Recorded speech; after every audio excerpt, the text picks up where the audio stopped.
الرحمن الرحیم عن جابر بن سمورہ رضی اللہ تعالی عنہ قال، حضرت جابر بن سمورہ رضی اللہ تعالی عنہ سے روایت ہے، فرماتے ہیں کان رسول اللہ صلی اللہ علیہ وسلم لا يقوم من مصلاہ الذي يصلي فيه الصبح حتى تطلع الشمس فإذا طلعت الشمس قام وكانوا يتحدثون فيأخذون في أمر الجاهلية فيضحكون ويتبسم صلی اللہ علیہ وسلم، رواہ مسلم وفی روایت للترمذی یتناشدون الشعر۔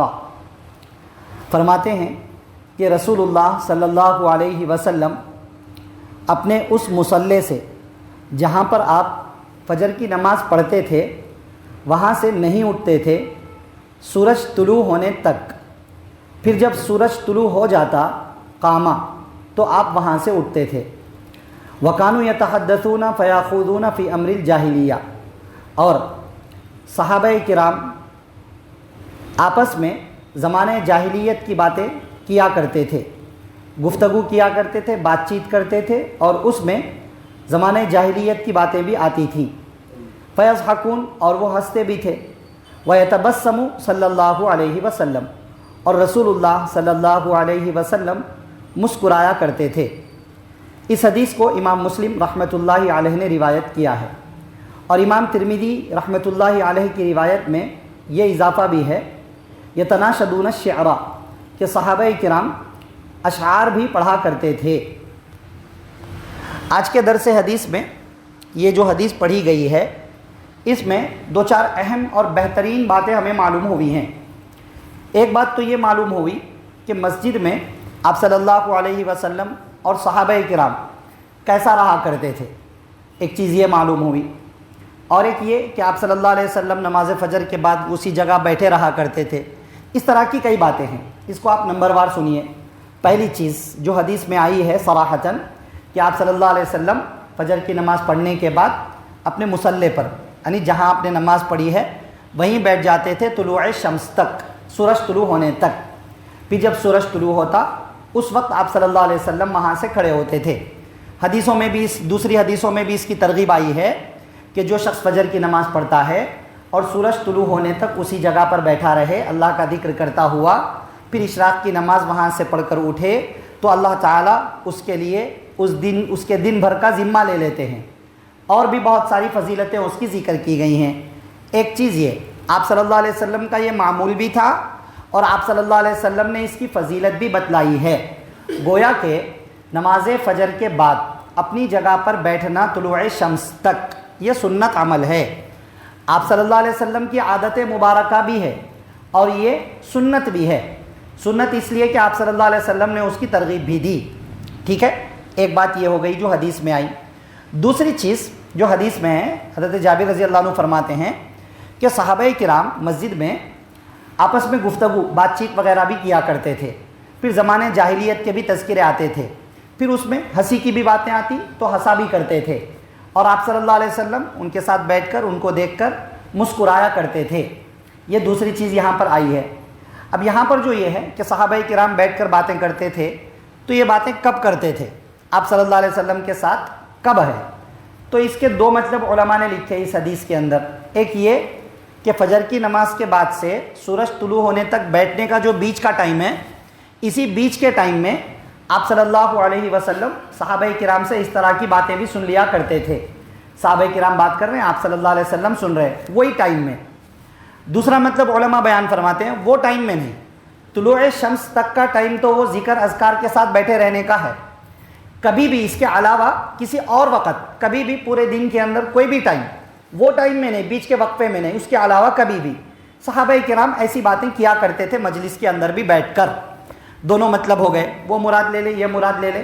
بتانا صرف اتنا مقصد ہے کہ مسجد میں حضرات صحابہ کرام رضی اللہ عنہم آپ صلی اللہ علیہ وسلم کے ساتھ تشریف فرما ہوتے، آپ صلی اللہ علیہ وسلم صحابہ کے ساتھ تشریف فرما ہوتے، مطلب آپس میں مجلس لگتی تو یہ باتیں بھی ہوتی تھی، زمانے جاہلیت کے تذکرے بھی آتے تھے۔ امام ترمذی کی روایت میں یہ ہے کہ اشعار بھی پڑھا کرتے تھے، صحابہ کرام ہنستے تھے، آپ صلی اللہ علیہ وسلم مسکراتے تھے۔ ہنسنا، مسکرانا، قہقہا مارنا، میں نے کل اس کا مطلب بتایا تھا۔ مسکرانا مانے خالی ہونٹ ہلنا یا دانت نظر آنا، آواز نہیں آنا، ہنسنا مانے آواز بھی آنا، قہقہ مارنا چلا کر ہنسنا، بڑی آواز آنا، منہ کھول کر کے ہنسنا، تو ہنسی وغیرہ تک احکام کلا چکے ہیں اس کے۔ فی الحال اس سے ہمیں یہ بات معلوم ہوئی کہ مسجد میں آپ صلی اللہ علیہ وسلم کبھی کبھی صحابہ کرام کے احوال کا جائزہ بھی لیا کرتے تھے، ان کے ساتھ بیٹھ کر ان کی باتیں بھی سنا کرتے تھے، یہاں تک کہ زمانے جاہلیت کے تذکرے بھی آتے تھے۔ زمانے جاہلیت کے تذکرے آتے تھے، کیسے تذکرے آتے تھے، کیا بات ہوتی تھی زمانے جاہلیت کی، اس کے بارے میں علماء فرماتے ہیں کہ وہ اپنے دور جاہلیت کے اوپر افسوس کا اظہار کرتے تھے۔ مطلب یہ کہ بھائی ارے وہ اب اللہ کا کرم ہوا کہ اب ہم اس دور سے باہر نکل گئے ہیں، ورنہ وہ کیسا وقت تھا، کیسا زمانہ تھا، کیسے رہا کرتے تھے ہم لوگ۔ وہ مذمت اس ٹائم کے اوپر مذمت بیان کر کے موجودہ حالت پر اللہ کا شکر ادا کیا کرتے تھے۔ تو اس طرح کی آپسی بات چیت آپ صلی اللہ علیہ وسلم کر رہے ہیں۔ پتہ یہ چلا کہ اگر مسجد کے اندر کبھی کبھی بیٹھ کر ایک دوسرے کی خیر خیریت لے لی جائے، گھریلو احوال آپس میں سنا لیے جائیں اور ایک دوسرے کے احوال کا تفقد کیا جائے، خیر خیریت معلوم کی جائے، کوئی گناہ نہیں ہے، کوئی حرج کی بات نہیں ہے، بلکہ ایک دوسرے کے ساتھ مناسبت کی نیت سے، ایک دوسرے سے تعلق کی نیت سے، تاکہ پھر دین سیکھنے سکھانے میں آسانی ہو، اس مقصد کے ساتھ اگر یہ احوال ذکر کیے جائیں تو پھر یہ احوال کا ذکر کرنا اور مسجد میں اس طرح کی باتیں کرنا یہ عبادت بھی بن سکتا ہے۔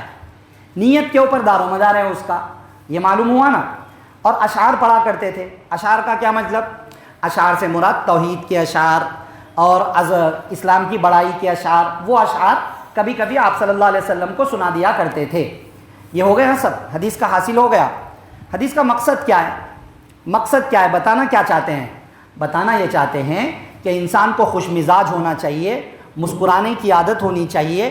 کبھی کبھی ایک سے دو، دو سے چار لوگ بیٹھیں آپس میں اور کچھ گفتگو ہو تو آپس میں ہنس لینا بھی چاہیے، ہنس بول لینا، مسکرانا، خندہ پیشانی سے رہنا، خوش مزاج رہنا چاہیے۔ یہ حدیث کے اندر بتلایا گیا ہے۔ صحابہ کرام کا ایمان کتنا مضبوط تھا، آخرت کی ان کو کتنی فکر رہی ہوگی۔ آپ صلی اللہ علیہ وسلم سے زیادہ کون فکر کر سکتا ہے آخرت کی؟ مگر آپ صلی اللہ علیہ وسلم مسکراتے بھی ہیں، صحابہ کرام ہنستے بھی ہیں اور آپس میں محفل بھی لگتی ہے، اس طرح کی باتیں بھی ہوتی ہے۔ یہ بتلایا گیا کہ یہ خوش مزاجی پیدا کرو۔ ایسا نہیں کہ بھائی 24 گھنٹے فجر کی وقت سے لے کر کے سونے کے شروع کے وقت تک، مانے آخری وقت تک دن کے، بس خالی نماز نماز نماز، روزہ روزہ روزہ، ذکر ذکر ذکر۔ ٹھیک ہے، یہ اہم چیز ہے، اس سے چھٹکارا ہی نہیں ہے ہمارے کو۔ مگر آپس میں بہت سارے لوگ ہوتے ہیں، فیملی ہوتی ہے، دوست و احباب ہوتے ہیں، تعلقات والے ہوتے ہیں، ان کے بھی کچھ حقوق ہے، ان کے ساتھ حسن معاشرت بھی کوئی چیز ہے، یہ بھی باتیں کبھی ہونی چاہیے۔ تو اس سے کیا ہوگا نا، تعلقات مضبوط ہوں گے۔ اس طرح کرنے سے اس کو سمجھ میں آگا، رہے بھائی ہم لوگوں کا آپس میں تعلق بڑا مضبوط ہے، تو پھر دین کی محنت کرنے میں بھی آسانی ہوگی، بلکہ ایک دوسرے کے دین کو بچانے میں بھی آسانی ہوگی، یہ فائدے ہوں گے۔ تو یہ ترغیب دینا مقصد ہے کہ ایک دم ہمیشہ منہ بند رکھ کے، سخت مزاج کے اور غصے کے مزاج کے نہ رہیں، کبھی کبھی ہنس بول لیا بھی کریں۔ اور کل یہ بات آئی تھی، ایسا بھی نہیں کہ بھائی خوش مزاجی کا نام دے کے خالی ہنستے جا رہے ہنستے جا رہے ہنستے جا رہے، نہ نماز، نہ روزہ، نہ ذکر، نہ قرآن کی تلاوت، جب بھی ٹائم مل رہا کامیڈی کی محفل لگ رہی۔ کیوں بھائی؟ ہنسنا چاہیے، خوش مزاج رہنا چاہیے، یہ نہیں۔ بنیادی ضروری اسلامی تعلیمات کو اپنے عمل میں رکھیے، فرض کیجئے، واجب کیجئے، حلال اختیار کیجئے، حرام سے بچیے، سنت مؤکدہ پر عمل کیجئے، قرآن کی تلاوت کا ایک وقت طے کیجئے۔ اس کے علاوہ کبھی محفل لگا کر کے اس طرح کی باتیں بھی کر لیا کریں، تاکہ ایک دوسرے کو تکلف نہ ہو اور بے تکلفی سے دین سیکھا اور سکھایا جائے۔